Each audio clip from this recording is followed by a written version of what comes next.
Well, good morning, everybody. Good morning, Haley. Merry Christmas. Yeah, Merry Christmas to Dad. one and all. You're listening to the RepcoLite Home Improvement Show, sponsored by Benjamin Moore. It's our Christmas extravaganza.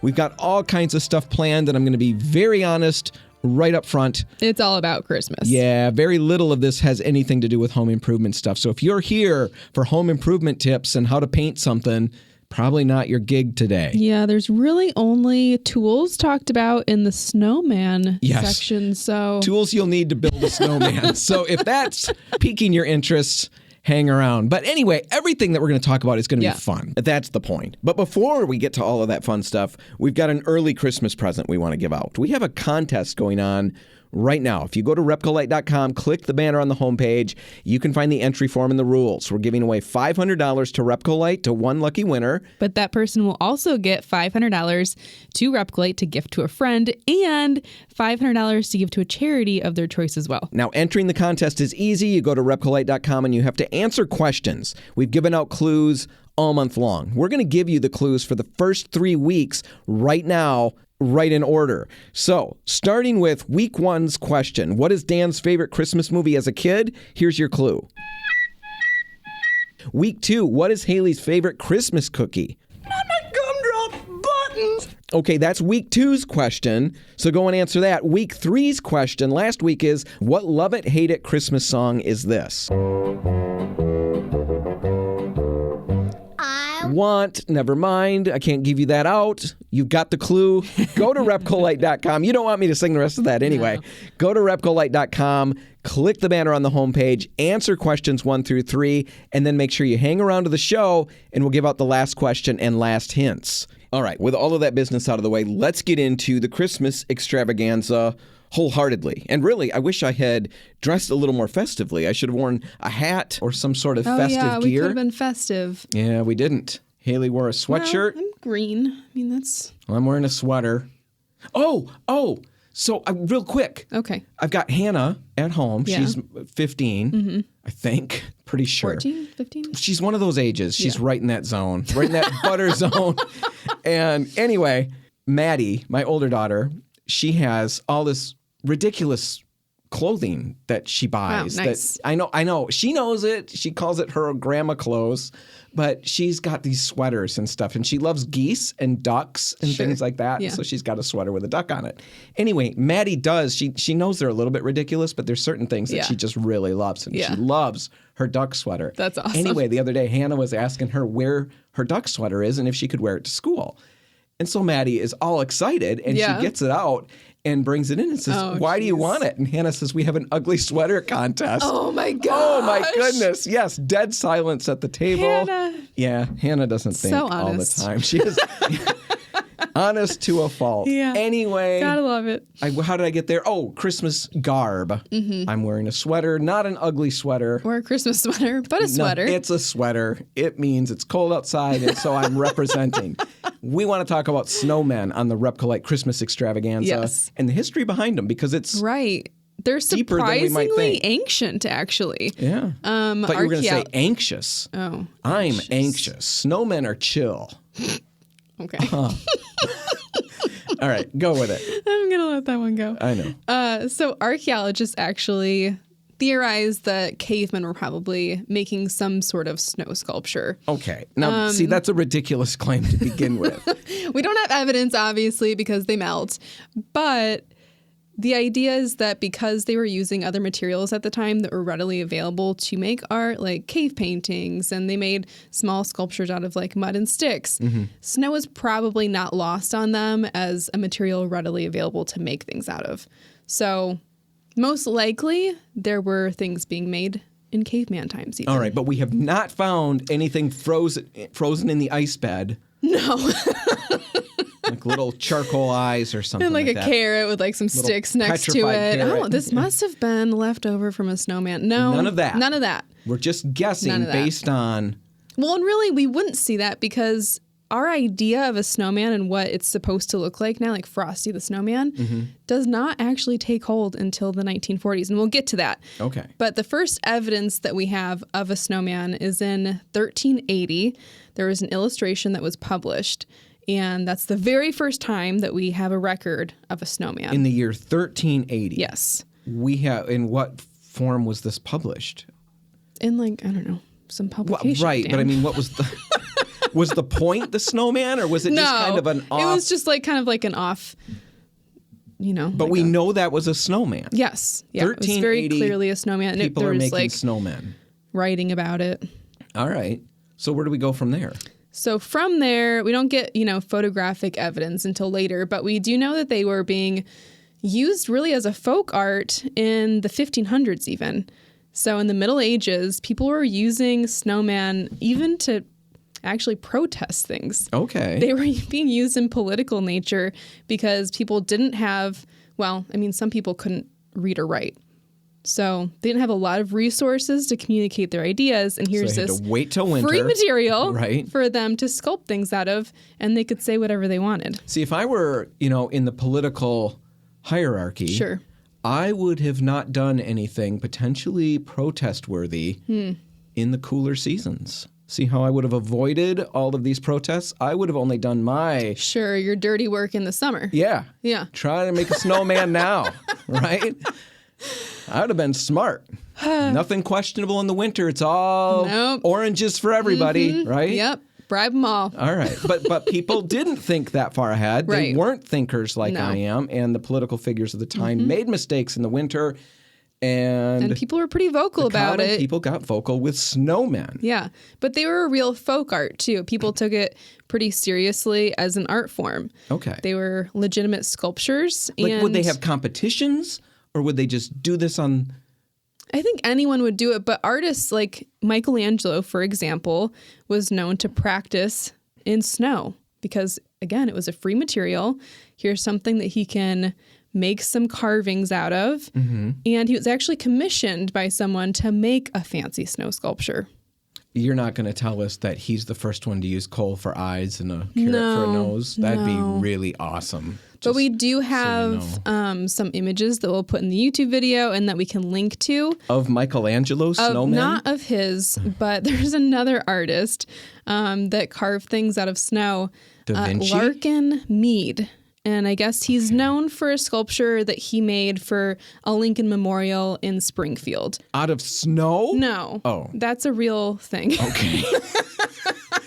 Shoot. But he got to the position and notoriety to be able to make that by making really impressive snow sculptures. He got so much publicity that he ended up getting commissioned to make real sculptures out of, stone. Out of real things? Yeah. Okay, so that's snow sculptures. Are we still calling that snowmen? Yeah. Was it people? They were still making people. Okay, yes. so you said it. They didn't look like our snowmen today. They were like realistic They're sculptures. realistic. Yeah. And so we don't have photos because it's the 1500s. They didn't have Instagram or the TikTok. But we have some illustrations from back then. Okay. And then we do have photographs starting to appear. And they do depict people making, whole families of realistic looking people. All right. So we'll put links in the show notes to these other pictures. Yes, to we these can do illustrations. that. So or you check can out see the that. YouTube. Folk art, they're using it to convey images and ideas and concepts. Yes. They're protesting with their snowmen. Right. But all of that kind of gets ruined when Frosty the Snowman comes around. Because that's really when our current idea and understanding of the snowman begins. Okay, so that did not exist until Frosty comes about. And when did Frosty come about? So it dates back to a book that was written that was about a traveling snowman. And he wasn't called Frosty in that book. He was actually called Snowy the Snowman. Even more creative. But yeah, that book was pretty popular. And then it wasn't until like the 1950s where we start seeing that in like small shorts and in film. So that's when really the idea took off. And that's when snowmen became like three balls on top of each other. Yep, with like the corncob pipe and the coal eyes and the carrot nose. That's when all that started. Is that how you've made snowmen? Do you ever really, really go all out and create the traditional coal? Yeah, well, not with coal, but stones. I'll use things that look like coal. Yes. Carrot nose. Lava rocks. I've actually had the corncob pipe in a snowman's mouth before. I've gone all out. Yeah. Put a little scarf on your snowman. Oh, yeah. Little top hat. Do you remember last year you brought me out? There's a house right near our There studio. was a giant snowman. Yeah. Yes. Well, and I think that's really kind of cool because I really think we should go back to what they started as. This is the only time in our lives, probably, that we get to make life-size sculptures for free. Oh, that's very true. I like or that. ever. Right. No, that can How be a lot of often? fun. Right. I've made dragons and I made a dragon. Let's be honest. Dragons? Yeah. And it really didn't look like a dragon. I had to tell everybody that's a dragon. Sure. But in my heart, It was a dragon. it was a dragon. No, I think that we don't take advantage of, the possibilities with a snowman as much as we could. All right. We're very stuck on the frosty image. All right. So we can make them And cooler I think than we that. can go back to what they did before. All right. So you mentioned, and you told us at the beginning of the show, you've got a minute left. You talked about tools that you were going to recommend Yes. for this whole process. What do you got for us? So if you're going to make a more realistic looking snowman, there are some things that you might want to have around just to help you, carve and sculpt a little bit more. So a screwdriver would be one of them, a file, if you're really packing that snow down and now you got to smooth out some edges to get it just right. Putty knife would work. Yeah. Sandpaper, actually. Sandpaper. Yeah, you can Get sand the the snow down. non-clogging. Buff or the, it out. Right. You want the sandpaper that can be used wet or Yes, dry. exactly. Oh, really? I was just being ridiculous. Oh, no. Yeah, okay. that's Well, there true. we go. Ding. Dan gets another one Good right. job, Dan. What else? But even like a spray bottle to mist the snowman, Yes. if it's not, packing well enough, or if you're kind of wanting to undo something without wrecking something else just to melt the snow a little bit. Yeah. Anyway, we'll put links in the show notes to some of those illustrations we talked about. Yeah. A list of the tools and all of that stuff. Now, all right, we were going to take a break and talk about Christmas traditions, but before we go, Haley, do you have any traditions at your house that you're incredibly attached to? I think my favorite tradition that we've always done, and I still do it, is hiding a pickle ornament Yep, on I've the heard tree. about this. And then you have to find the pickle Christmas Day, and the person that finds it first is the one that gets to open the first present. Hold that thought, Haley. We're going to take a break. When we come back, we'll finish talking about that tradition, and then we'll dig into Christmas traditions from around the world. That's all just ahead. Stick around. We're back. You're listening to the RepcoLite Home Improvement Show, sponsored by Benjamin Moore, and this is the Christmas special, It right? is, yeah. So this is not your normal RepcoLite Home Improvement Show. We're not going to talk about, dealing with a leaky faucet or mold and mildew in the bathroom. Now, hopefully people are able to enjoy their Christmases and you're not doing a renovation right now. We debated. We made that joke. Remember, we were talking about Christmas Christmas jobs we could hand out to people. Yes. And we decided that was really, really, really not the way to go with this. So I don't think so. we decided to have fun. So we're talking about some world Christmas traditions, right? Am I Yes. right on that? World Christmas traditions. Exactly. And we ended last segment talking about your specific tradition of hiding the pickle or something like Right. that. And you mentioned it's an older tradition and your family employs it at least to some extent. I know I've heard about this whole pickle thing. Why don't you just run through it one more time? Yeah, because our version of that is a little bit different. I don't think we do the tradition right. The original one, I think, is probably even more different. But So you're hiding the pickle wrong? typically, well, we're hiding the pickle. That can't necessarily be done wrong. The present part, I think, is what we do wrong. Okay.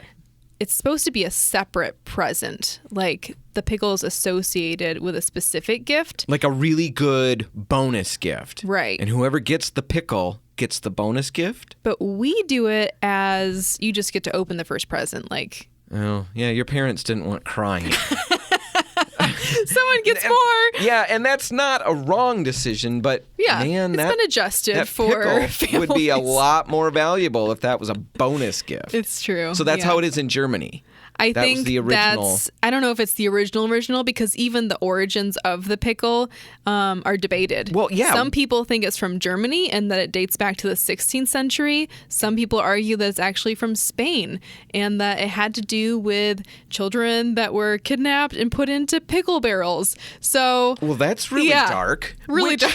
A lot of these Christmas traditions are crazy dark. they are. It's very strange. I would associate them more with Halloween than I would with Christmas Christmas. It's pretty interesting. Well, I certainly don't understand the pickle thing. I've seen it. I've seen the little pickle ornaments. And that was my first introduction to it. I saw pickle ornaments. What the heck is this for? This is a real bonehead Christmas, at that house. They must love Heinz. But no, I know. I see it's a tradition, but... Yes. And a really old one. Yeah, 16th century. I don't get it. All right, so that's one, the pickle tradition. How about another one? So Krampus is something that's celebrated in Austria. If you eat the wrong foods, you get Krampus. And then you walk around hunched over. Is that? Well, maybe this creature is hunched over, but it's like supposed to be a ghoulish kind of creature, a scary creature, and it's like the evil accomplice of Saint Nicholas. So why would Saint Nicholas have an evil accomplice? Why would he need that? I guess it was to punish the bad kids. So if you were on Santa's naughty list, Krampus or this ghoulish creature would come to visit you. And do what? Scare you, kidnap you. Really? Oh, you don't know. You're just making that up. You got me all excited. Maybe kidnap. I have no idea. He's probably got a pickle bag. It's probably where barrel. all of this. Yeah. Oh, a pickle barrel. Yeah. Well, it could be a bag. Maybe some places don't have the money to have the big barrels. Well, now people don't, fully embrace the Krampus. That is so surprising. We're it not seems just so like festive. Scaring young children just for the sake of, punishing them. But it is like a prank that they'll have now. So people will dress up like Krampus, like wear scary masks and walk around town pulling pranks and scaring people. But like children and adults alike, right? It's not just for punishing bad kids. The whole thing, the whole prank thing. I mean, that all seems insane to me. Agreed. I would be afraid I'd kill somebody. Right? That's what I always think of with these you would pranks. take a prank too far? No. Okay. The kids will show me this, TikTok. Dad, watch this. This guy's going to jump out of a barrel and scare this lady. That lady doesn't look like she can take it. What happens if she just keels flat over? Yeah, in the era of lawsuits, I don't know.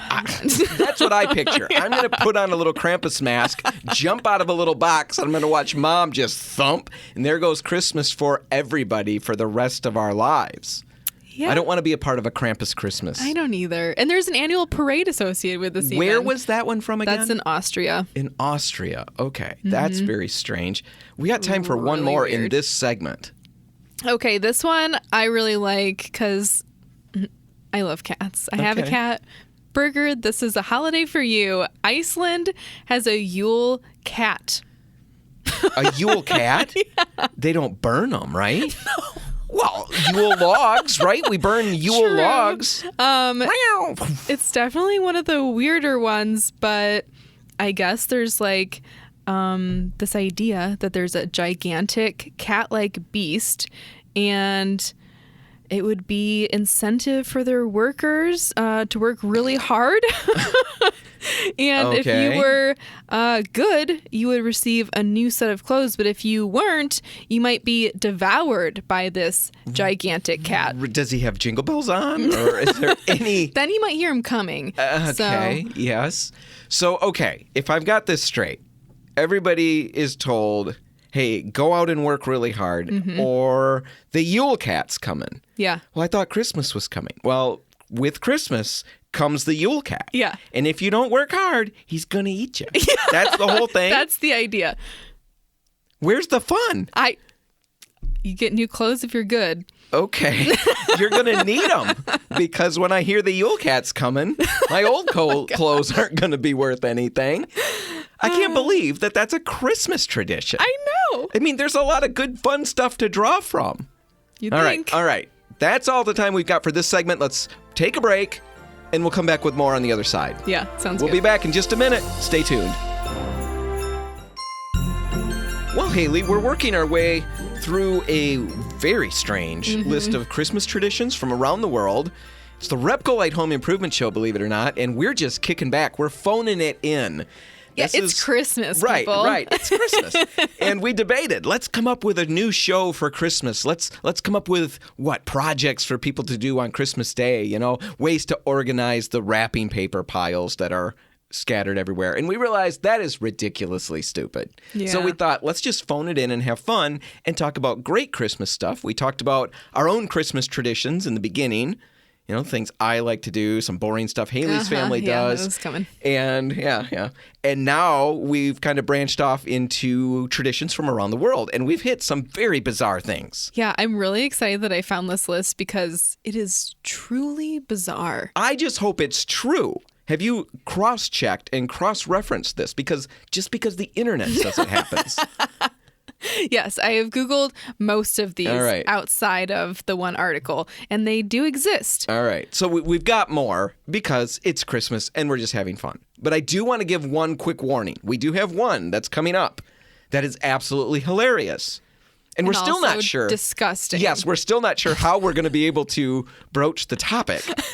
But I guess we'll all find out together. But oh my goodness. Yeah. Where is that? What is that one called?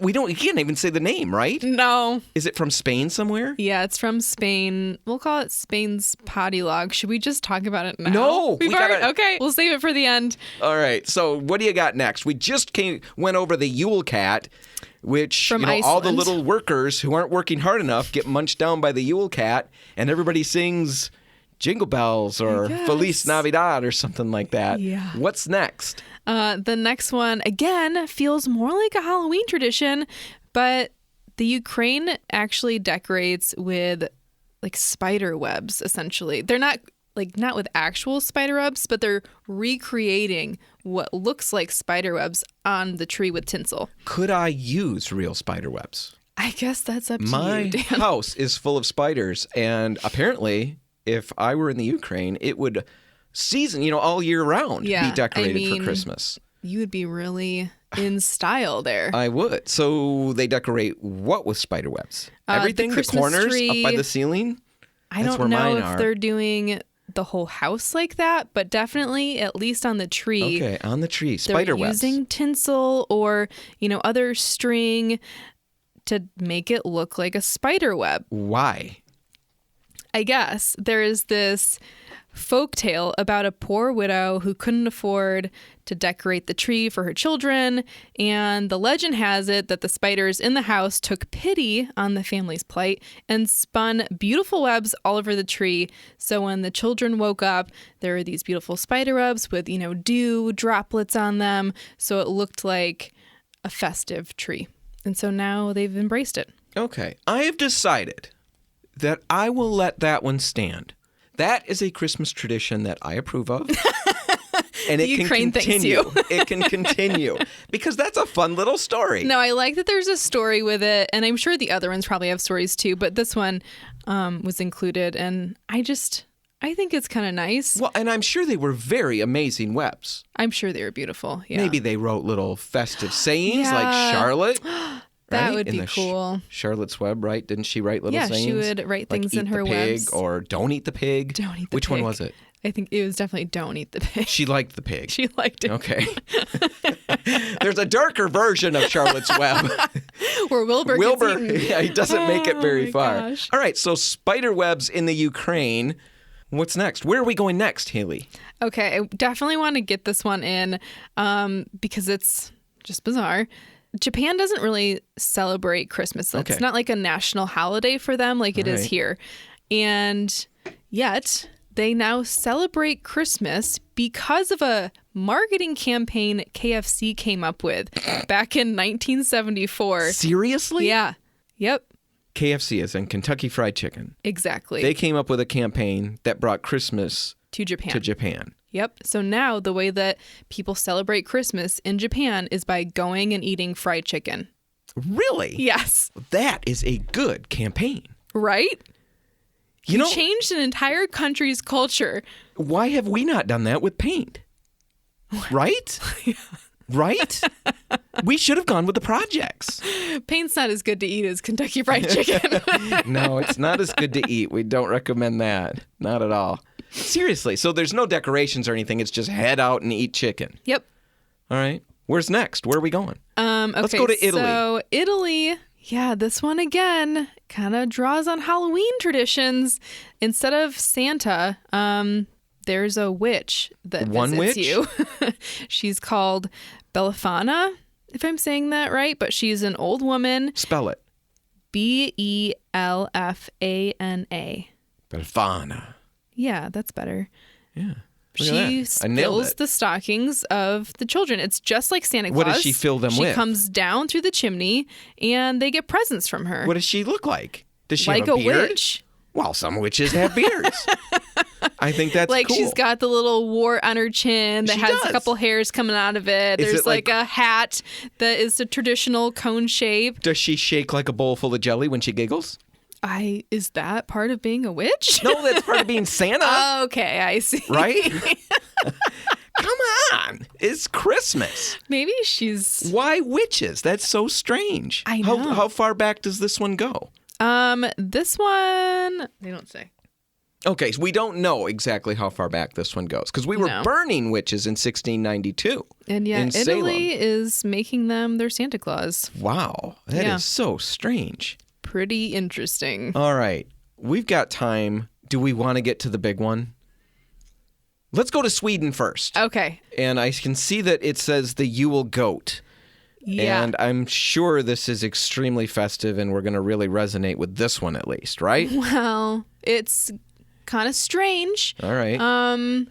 A little dark still even. Okay. And it's changed a lot over time. This actually dates back all the way to the 11th century. It's the oldest tradition on this list. Okay. And the original idea was that there was a man-sized goat figure led by Santa, St. Nicholas, who had the power to control the devil. Ho, ho. It's so bizarre. How is Why that? does Santa need a goat that controls the devil? Well, do you have the rest of the story? I Do you know mean, why? I don't know I'm on the why. edge of my seat, literally. I'm so confused. Why is that? Yeah, well, they changed it over time. Okay. What do they do now? Now it's really just like this representation of a past tradition. It's really just like a festive goat that hangs as like an ornament on the Christmas tree. And yeah, but there was a period of time even where people would dress up like goats instead of Santa. Like it was the main feature. What year were we talking again? This started in the 11th century. That's when it controlled the 11th devil.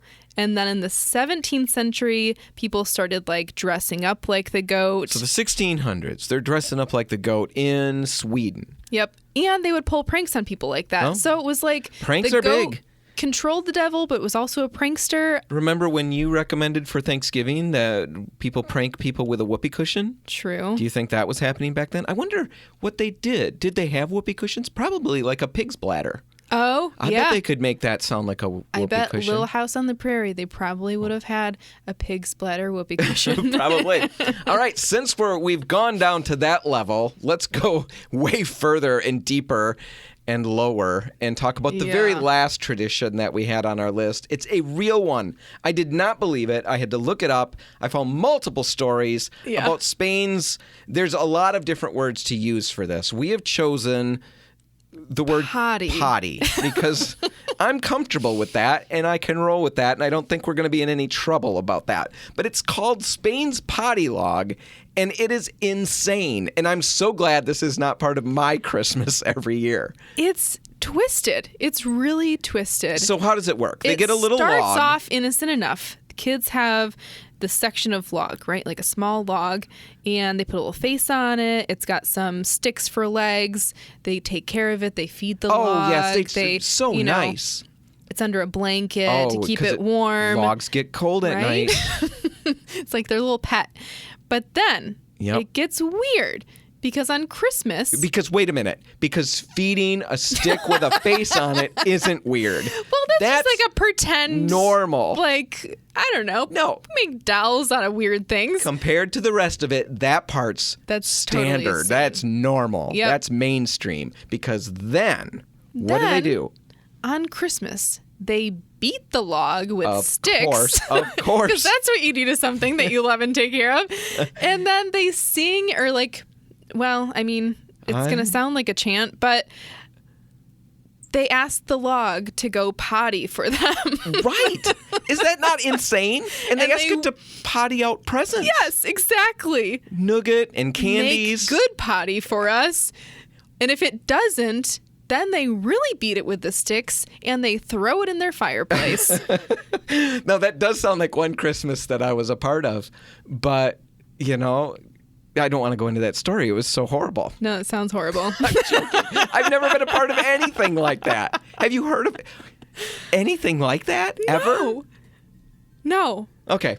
Well, I don't think there's any more to say. I think we got through it. We did bizarre. it in an adult manner, and it's time to move on. We're going to take a break, play some commercials. When we come back, we're going to be talking about the tradition of the Christmas orange, and we're going to be giving out our last question and last clue for our big contest. You're going to want to catch all of that, so stick around. We'll be right back.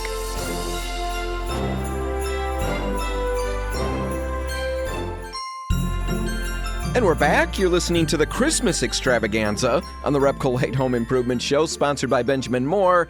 And we're having all kinds of fun. We've covered all kinds of old Christmas traditions from around the world. We've talked about snowmen. We're going to, at the end of this segment, give away the last clue for our great big Christmas contest that's going on right now through tomorrow. So you've got today and tomorrow to get all your entries in. We're going to give you clues for that coming up.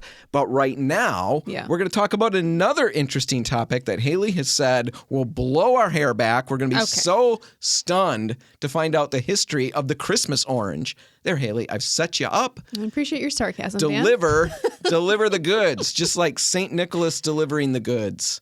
Well, way to give it away. I didn't talk about oranges. All right. Well, there's a couple theories about where the whole orange and Christmas tradition comes from. Well, and first off, let's talk about that because you are really excited, you told me, about the whole Christmas orange tradition because you decorate with Christmas oranges. Yeah, or oranges. I really like decorating with them. I cut them up, I put them in the oven, dry them out, make them into garland, and I just think it's a really pretty way to decorate for Christmas. And it's inexpensive. I mean, it's a DIY project. Hey, there we go. Oh, so now we're DIYing. That make me a liar. But anyway, so But also people get them in stockings, right? Like, this is a classic. People used to get them in stockings. I think some people still do this. I was reading some blogs. There are people out there. Okay. I don't think they're very popular people. No. Well, the people who give those aren't terribly well received. But it's a thing. It's been a long-standing tradition. So let's talk about where it came from. Curious where it came from. There's a couple theories. There's not really any serious consensus about where it came from exactly. All right. Of course. But the first theory, and probably the most likely, is that it relates to or stems from the generosity of St. Nick, who is the inspiration behind Santa Claus, right? All right. So St. Nick was a wealthy, he was the son of a wealthy merchant. I shouldn't Well, maybe say he that. was wealthy. No, I don't think he was. But anyway, he was the giving a lot of stuff away, so potentially he started off taking wealthy. it from Pops and handing it out. So yeah, but he lived down the road from a family that had fallen on hard times around Christmas.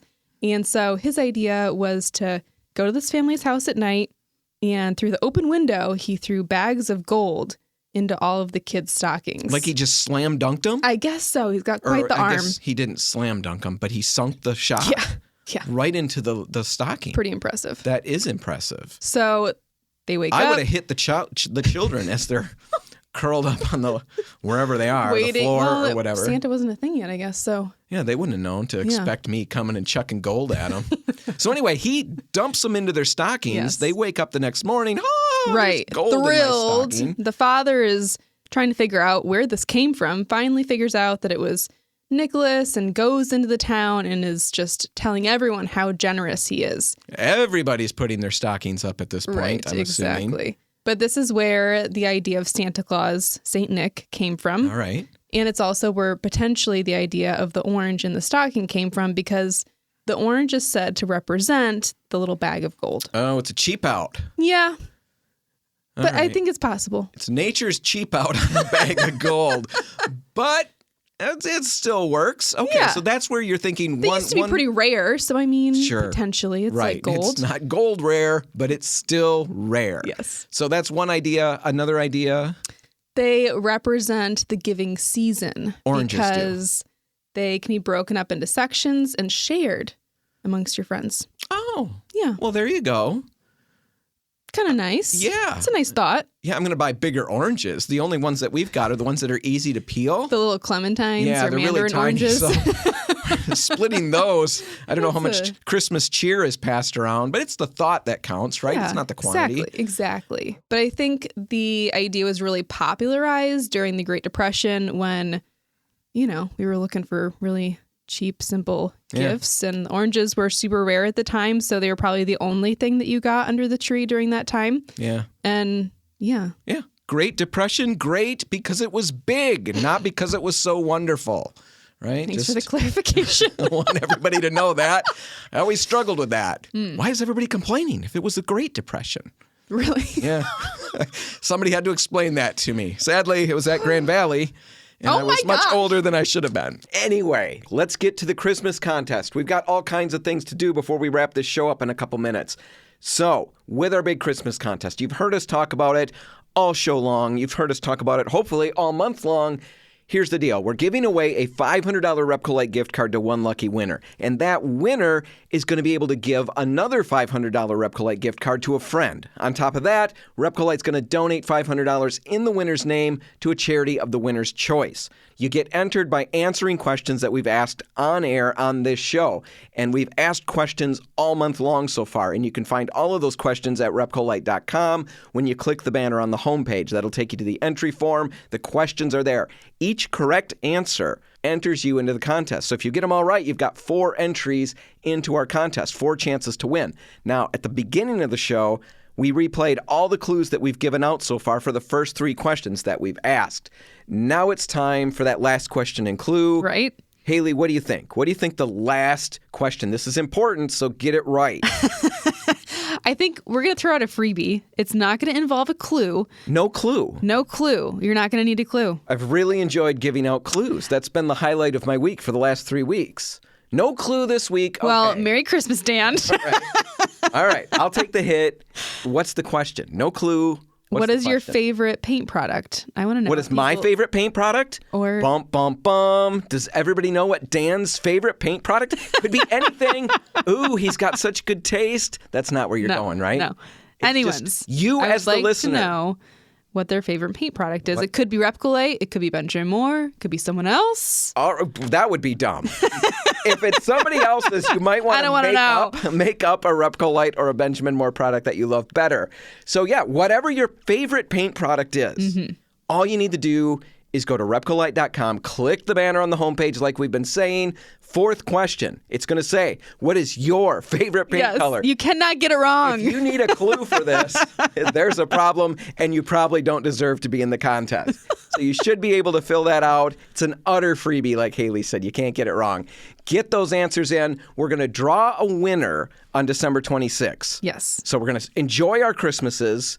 Then on December 26th, we'll draw a winner and we'll contact you that day, right? Yep, I will be contacting you. I'm going to be on vacation. Haley is going to be doing that. But for any burglars who are listening, I'm going to be home.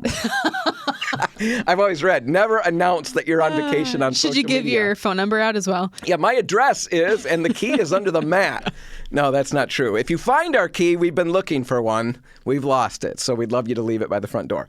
Anyway, I'll be on vacation. You're going to pull the winner. Yes, and I'll reach out and we'll get you those gift certificates. We'll figure out a charity that you want to donate that $500 to and get all of that set up. And then we'll announce the winner officially on the show for everybody to hear coming up in 2 weeks. All right. Everybody's probably super excited. Everybody's got big plans, big Christmas coming. Do you have big stuff going? Well, we're traveling to my mom's house and then my mother-in-law's house. So it's a lot of travel. It's a lot of driving. A lot of driving. I'm going to be sitting home waiting for the burglars who think I'm on vacation. That's got cookies fun. And we're ready to go. Good deal. His name is Santa Claus. Yeah, have a great Christmas. We hope everybody out there enjoys it, has a great time, is safe, and we'll see you next week. I'm Dan Hansen. I'm Haley Johnson. Thanks for listening.